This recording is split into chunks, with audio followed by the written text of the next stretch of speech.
First of all, I want to thank you God and thank all of you for watching and listening to me again. Today, I'm just going to tell you miscellaneous test on tenses. Okay guys, आज मैं आपको क्या बताने जा रहा हूँ. मैंने एक टेस्ट क्रिएट किया है, ठीक है ना, जो किस पे बेस्ड है, tenses. Okay, and what you need to do, आपको क्या करना है, recorrect the following sentences या correct the following sentences. Okay, actually each question has an error. Okay, हर एक क्वेश्चन में क्या एक गलती है. Okay, and your task is to find out that mistake. आपकी टास्क क्या है, उस मिस्टेक को ढूंढना. Okay guys, so without wasting of time, I am starting the topic. Okay, but first of all I want to tell you, please watch the video till the end and don't skip the video. Okay guys, so guys, now I am telling you about question number first. Okay guys, सबसे पहले मैं question number first को read करूंगा. Okay, then I will explain you. Okay, what is an error.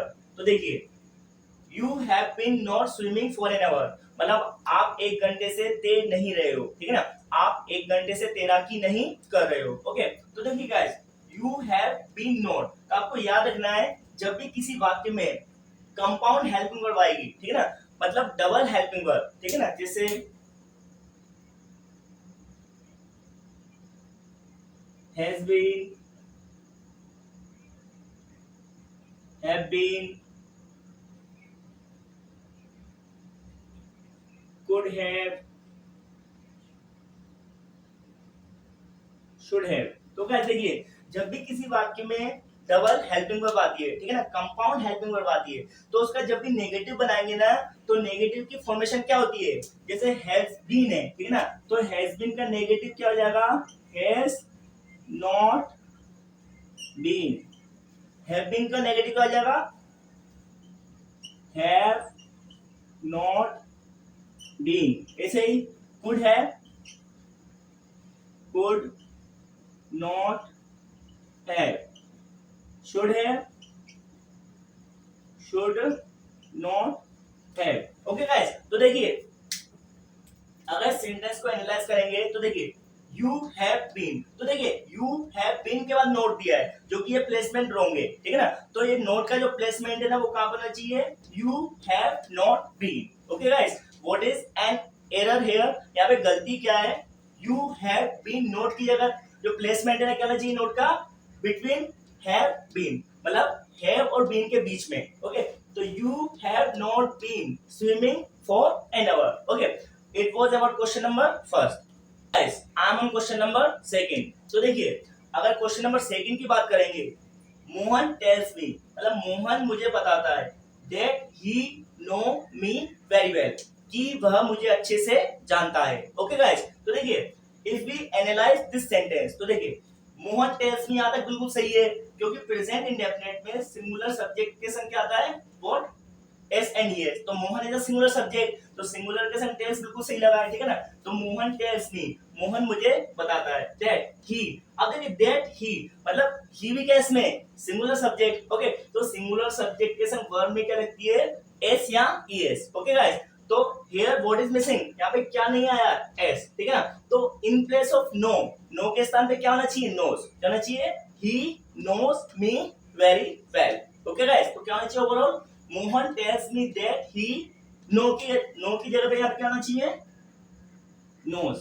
Okay guys, तो Mohan tells me that he knows me very well. Now it is a correct sentence. Now I am on question number 3. Okay, तो देखिए question number 3 की बात करेंगे, तो देखिए, she had new mister Ram for 5 years. Okay, मतलब वह मिस्टर राम को कब से जानती थी या जान चुकी थी, 5 सालों से. ओके गाइस, तो देखिए, अगर सेंटेंस को एग्जामिन करेंगे या एनालाइज करेंगे, तो शी हैड, तो देखिए, subject plus had plus V3 plus object, ये स्ट्रक्चर किसका होता है, पास्ट परफेक्ट. ओके गाइस, तो ये सेंटेंस किस पे बेस्ड है, पास्ट परफेक्ट. ओके, तो in past perfect which form of the verb we apply, मतलब पास्ट परफेक्ट में जो वर्ब की फॉर्म होती है वो कौन सी होती है, थर्ड फॉर्म. ओके गाइस, तो देखिए यहाँ पे जो फॉर्म दी गई है वो है सेकंड फॉर्म, क्योंकि देखिए, नो,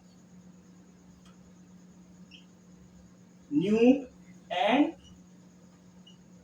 नॉन, ठीक है ना, तो नो की फर्स्ट फॉर्म होती है know, okay, second form knew and the third form is known. So in place of knew, यहाँ पे न्यू के स्थान पे क्या होना चाहिए था, known, okay, third form of the verb, okay guys.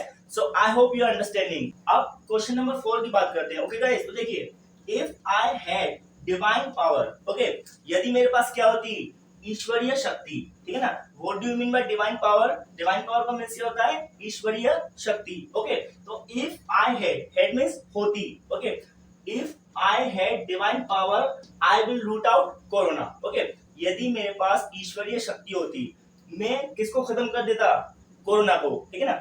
Root out means क्या, जड़ से उखाड़ना या खत्म करना। तो I will root out corona, okay. अब देखिए, अगर इस सेंटेंस में गलती ढूंढेंगे, okay, if we find out mistake in this sentence, तो देखिए, इफ आई हैड, तो आपको याद रखना है, if I had divine power, okay, had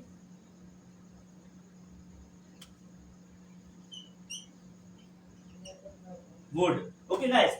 तो इस स्ट्रक्चर को समझना आपको, जब किसी चीज की कल्पना करते हैं, ठीक है ना, इमेजिन करते हैं, तो फर्स्ट वाले क्लोज में हेड आएगा, तो दूसरे क्लोज में हमेशा क्या रखना आपको, उनको वुड। इट मींस अगर पहले वाक्य में हेड आएगा तो दूसरे वाक्य में क्या जाएगा, वुड, ओके। तो देखिए, इसमें एक कल्पना की जा रही है, क्या की जा रही है, imagine. What if I had divine power, यदि मेरे पास ईश्वरीय शक्ति होती, I will root out corona. तो देखिए, in place of will, in place of will what should be here, will के स्थान पे यहाँ पे क्या होना चाहिए, would, okay, because what there is an imagination, क्योंकि यहाँ पे किसकी बात की गई है, कल्पना की, ओके। तो जब भी काल्पनिक वाक्य होते हैं और पहले क्लोज में हेड आता है, तो दूसरा जो क्लोज होता है उसको उसके संग क्या आता है, वुड, ना कि will, okay. So in place of will के स्थान पे यहाँ पे क्या होना चाहिए, वुड, ओके। तो if I had divine power, यदि मेरे पास ईश्वरीय शक्ति होती, I will root out corona, मैं किसको खत्म कर देता, corona. I am on question number 5, okay. अगर क्वेश्चन नंबर 5 की बात करेंगे, तो देखिए, इफ यू हैव डिलिजेंस, ठीक है ना, इफ यू हैव डिलिजेंस, यदि आपके पास लगन है, ठीक है ना, या यदि आपके पास मेहनत है, ठीक है ना, यू वुड सक्सीड, आप क्या हो जाओगे, आप सफल हो जाओगे, ओके गाइस। तो देखिए, यदि इस सेंटेंस को एनालाइज करेंगे तो आपको याद रखना है, जब भी फर्स्ट क्लोज में जो फर्स्ट वाक्य होता है उसमें क्या आएगा, हैज और हैव, ठीक है ना, हैज और हैव आएगा, तो सेकंड जो वाक्य होगा उसमें क्या आएगा, विल, ठीक है ना। हैज और हैव आएगा तो सेकंड वाक्य में क्या आना है, सेकंड क्लोज में क्या आना है, विल, ओके गाइस। तो देखिए, if you have diligence you would succeed, तो जो वुड है ना वो रॉन्ग प्लेसमेंट है, ठीक है ना। तो वुड के स्थान में क्या होना चाहिए, यहाँ पे in place of would what should be here, will, okay guys. So it's about question number 5। तो guys, now I am on question number 6, okay. अब किसकी बात करेंगे, क्वेश्चन नंबर 6 की, ओके गाइस। देखिए, mister Manmohan Singh became the prime minister of India, जो mister Manmohan Singh थे ना वो क्या बने, इंडिया के प्राइम मिनिस्टर बने, बिफोर मिस्टर मोदी बिकेम, किसके पहले, मिस्टर मोदी के बनने से पहले। तो गाइस, आपको याद रखना है, जब भी किसी वाक्य में पास्ट के दो एक्शन होंगे, मतलब पास्ट भूतकाल के दो कार्य होंगे, जब पास्ट की बात होती है, ठीक है ना, फर्स्ट एक्शन और सेकंड एक्शन, ठीक है ना, जब भी किसी वाक्य में पास्ट के, ठीक है ना, भूतकाल के दो वाक्य होंगे, तो आपको याद रखना है, जो फर्स्ट एक्शन है, जो काम पहले हुआ है, वो किस में जाता है,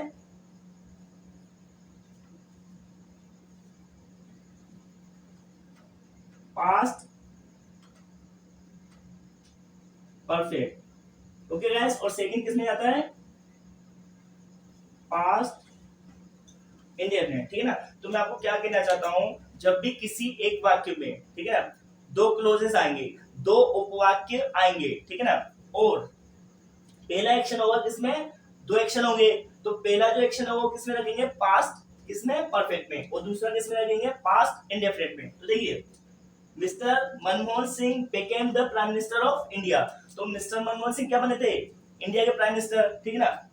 what before mister Modi became, mister Modi के बनने से पहले, ठीक है ना। तो अगर इन दोनों क्लोजेस की बात करेंगे, इन दोनों सेंटेंसेस की बात करेंगे, तो पहले प्राइम मिनिस्टर कौन बना था, पहले प्राइम मिनिस्टर बने मिस्टर मनमोहन सिंह, ठीक है ना। तो जो फर्स्ट एक्शन था वो किस में जाना चाहिए, पास्ट परफेक्ट, ओके। जबकि मिस्टर मनमोहन सिंह बिकेम, ये कौन सा टेंस है, पास्ट इंडेफिनिट, ओके गाइस। तो इसमें पास्ट इंडेफिनिट के स्थान पे in place of past indefinite वो should be here past perfect, okay guys. तो क्या होना चाहिए यहाँ पे, mister Manmohan Singh had become, क्या होना चाहिए यहाँ पे, mister Manmohan Singh had became, okay guys. So it was the correction. Question number 7, okay. तो देखिए, Ram came here after you slept, ठीक है ना। तो ये सेंटेंस क्या कह रहा है, राम केम हियर, राम यहाँ आया, आफ्टर यू स्लेप्ट मतलब आपके सोने के बाद, ठीक है ना।